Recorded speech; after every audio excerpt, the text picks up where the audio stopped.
श्री कृष्ण ने अभिमन्यु को चक्रव्यूह से क्यों नहीं बचाया? युद्ध का आरंभ और अभिमन्यु की वीरता। महाभारत का युद्ध अपने चरम पर था। कुरुक्षेत्र का मैदान खून से लाल हो चुका था और दोनों ओर के योद्धा जीत के लिए अपना सब कुछ दांव पर लगा चुके थे। कौरवों की सेना ने पांडवों को पराजित करने के लिए चक्रव्यूह का निर्माण किया, जो युद्ध नीति का सबसे जटिल और घातक स्वरूप था। चक्रव्यूह को भेदने की कला कुछ गिनेचने योद्धाओं को ही आती थी। अभिमन्यु, जो अर्जुन और सुभद्रा का पुत्र था, बचपन से ही बहादुरी और ज्ञान का प्रतीक रहा। लेकिन अभिमन्यु को चक्रव्यूह तोड़ने का केवल प्रथम चरण पता था। यह कला उसने अपनी मां के गर्भ में तब सुनी थी जब अर्जुन ने सुभद्रा को इस युद्ध नीति का ज्ञान दिया था। दुर्भाग्य से सुभद्रा सो गई थी और अभिमन्यु को पूरी प्रक्रिया समझने का अवसर नहीं मिला। उस दिन अर्जुन और कृष्ण कौरवों की दूसरी शाखा से लड़ रहे थे। द्रोणाचार्य, जो कौरव सेना के प्रमुख थे, ने चक्रव्यूह का निर्माण किया। युद्ध के मैदान में पांडवों की सेना विचलित हो गई।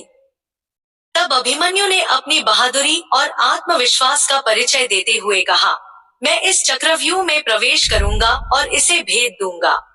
अभिमन्यु का बलिदान और कृष्ण का मौन। अभिमन्यु ने जैसे ही चक्रव्यूह में प्रवेश किया, उसका साहस देखने लायक था। अकेले ही उसने दुश्मनों की विशाल सेना को ध्वस्त करना शुरू कर दिया। उसके धनुष की टंकार से आकाश गूंज रहा था। एक के बाद एक योद्धा गिरते गए। अभिमन्यु ने जयद्रथ, दुख, शासन और कई अन्य कौरव योद्धाओं को हराया, लेकिन चक्रव्यूह के भीतर दुश्मनों की संख्या बढ़ती जा रही थी। कर्ण, द्रोणाचार्य, अश्वत्थामा और कौरव सेना ने अभिमन्यु को घेर लिया।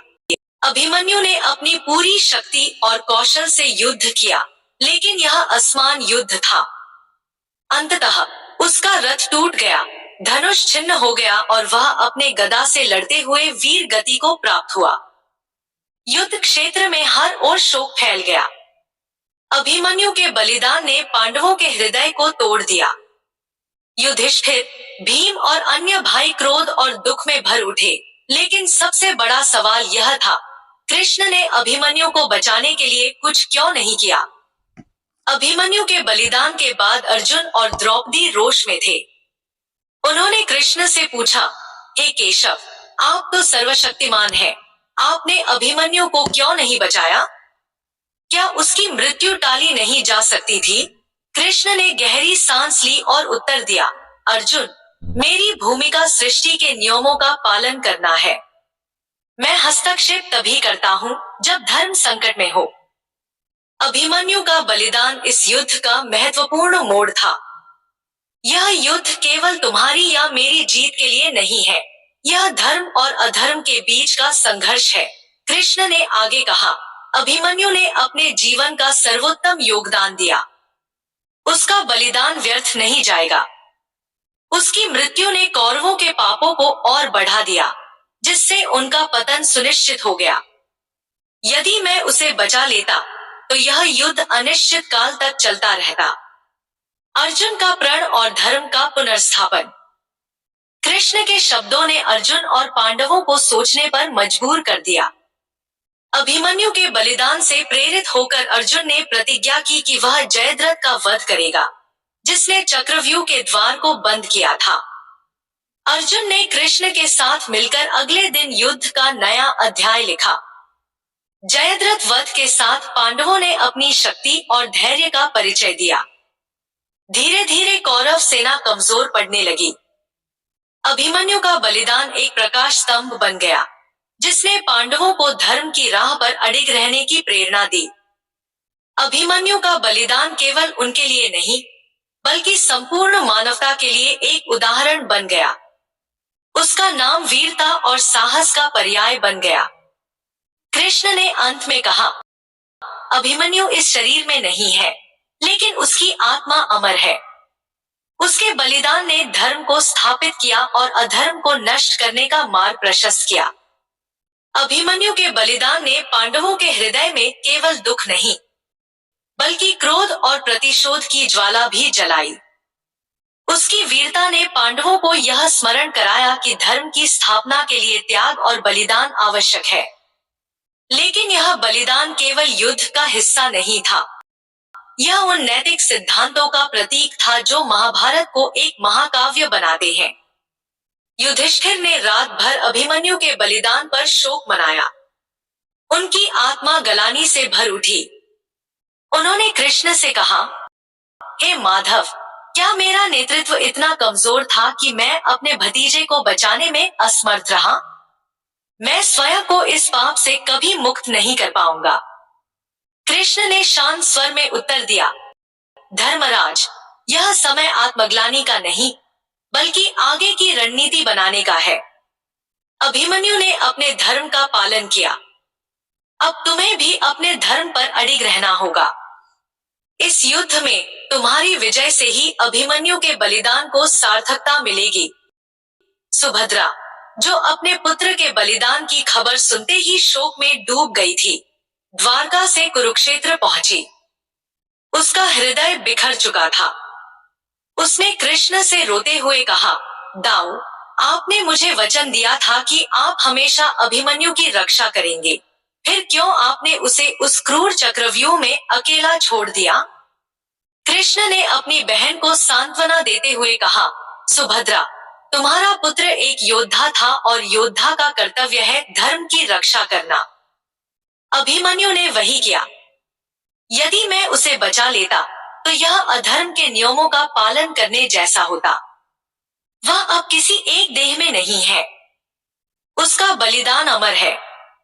वह हर उस योद्धा के हृदय में जीवित रहेगा जो धर्म के लिए लड़ता है। अभिमन्यु के बलिदान के अगले दिन पांडवों ने कौरवों को सबक सिखाने की योजना बनाई। अर्जुन, जो अभिमन्यु की मृत्यु के बाद गहरे शोक में था, ने अपनी प्रतिज्ञा ली कि यदि सूर्यास्त तक मैंने जयद्रथ का वध नहीं किया तो मैं अग्नि में प्रवेश कर जाऊंगा। यह प्रतिज्ञा सुनकर कौरव सेना भयभीत हो गई।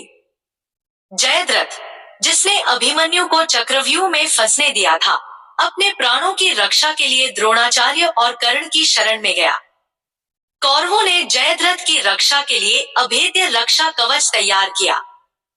कृष्ण ने अर्जुन को सलाह दी, हे पार्थ, जयद्रथ तक पहुंचने के लिए तुम्हें धैर्य और कुशल रणनीति की आवश्यकता होगी।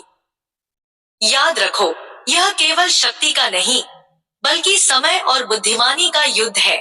युद्ध के मैदान में अर्जुन ने अपने धनुष गांडीव से ऐसी वर्षा की कि कौरव सेना बिखर गई, लेकिन जयद्रथ तक पहुंचने के लिए समय कम था। सूर्यास्त का समय निकट आ रहा था। तभी कृष्ण ने अपनी माया का सहारा लिया और सूर्य को क्षण भर के लिए ढक दिया। कौरवों ने सोचा कि सूर्यास्त हो चुका है और जयद्रथ ने उत्सव मनाना शुरू कर दिया। कृष्ण ने अर्जुन से कहा, अब समय आ गया है पार्थ, यह तुम्हारे बाण की आखिरी परीक्षा है। अर्जुन ने अपने दिव्यास्त्र से जयद्रथ का वध कर दिया। जयद्रथ के वध के बाद युद्ध में पांडवों की स्थिति मजबूत हो गई। अभिमन्यु के बलिदान से प्रेरित होकर पांडवों ने अपनी सभी कमजोरियों को ताकत में बदल दिया। धीरे धीरे कौरव सेना की हार सुनिश्चित हो गई। महाभारत का युद्ध समाप्त होने के बाद युधिष्ठिर ने धर्म की स्थापना की और अभिमन्यु के बलिदान को श्रद्धांजलि दी। उन्होंने कुरुक्षेत्र में एक स्मारक बनवाया जो हर योद्धा को यह याद दिलाए कि धर्म की रक्षा के लिए सबसे बड़ा बलिदान भी छोटा है। कृष्ण ने अंत में कहा, अभिमन्यु केवल अर्जुन का पुत्र नहीं, वह धर्म की आत्मा था। उसका बलिदान हमें यह सिखाता है कि सच्चा योद्धा वही है जो अपने जीवन से ज्यादा धर्म को महत्व देता है। अभिमन्यु का बलिदान एक ऐसा पाठ है जो महाभारत को कालजयी बनाता है। यह हमें यह सिखाता है कि कभी कभी व्यक्तिगत हानि भी एक बड़े उद्देश्य को पूरा करने का साधन बन जाती है। धर्म के मार्ग पर चलने वालों को बलिदान देने के लिए हमेशा तैयार रहना चाहिए, क्योंकि यही सृष्टि का नियम है। अभिमन्यु, जो अपने साहस और त्याग से अमर हो गया, आज भी वीरता का प्रतीक है। उसकी कहानी हमें यह प्रेरणा देती है कि सच्चा योद्धा वही है जो अपने उद्देश्य को पूर्ण करने के लिए जीवन और मृत्यु से परे हो जाए। जय श्री कृष्ण। श्रोताओं, आपको यह जानकारी और कथा कैसी लगी? कृपया कमेंट करके जरूर बताएं। वीडियो पसंद आया हो तो लाइक करें, चैनल को सब्सक्राइब जरूर करें। धन्यवाद।